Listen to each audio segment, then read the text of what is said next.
బతిమలాడారా? బాబు నాకు పుట్టినరోజు చేయండి అని అడిగారా? ఆయన అడగరు అలాగా. సో ఇదే అదునుగా ఈ మధ్య సోషల్ మీడియాలో కొంతమంది బాగా భయంకరంగా మాట్లాడుతూ డిసెంబర్ 25 యేసుప్రభు పుట్టాడని ఎవడైతే చూపిస్తాడో, ఏ క్రైస్తవుడైతే చూపిస్తాడో వాడికి 10 లక్షల నజరానా, ₹1,00,00,000 నజరానా అని భయంకరంగా మాట్లాడటం కూడా చూసాం. అప్పుడు కొంతమంది అర్రే ఇంత పెద్ద ప్రశ్న అడిగేశారు, వీడు అలాగా, వాడేమో ₹1,00,00,000 సవాల్ చేస్తున్నాడు, 10 లక్షలు సవాల్ చేస్తున్నాడు, 25 యేసుప్రభు పుట్టాడని ఎట్టా నిరూపించేది? ఏమైనా డాక్యుమెంట్లు తెద్దామా, లేకపోతే ఎక్కడికైనా వెళ్ళి ఏమైనా ప్రూఫ్లు పట్టుకొద్దామా అని సతమతం అయిపోయే వాళ్ళు కూడా చాలామంది ఉన్నారు.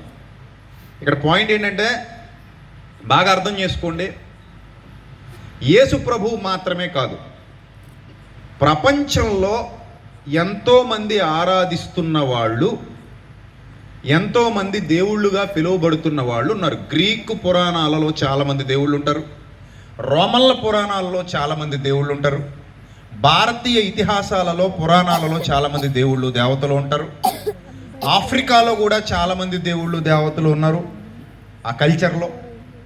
ఇక యూరోపియన్ కల్చర్లో కూడా చాలామంది చరిత్రలో కనబడుతున్న వాళ్ళు ఉన్నారు.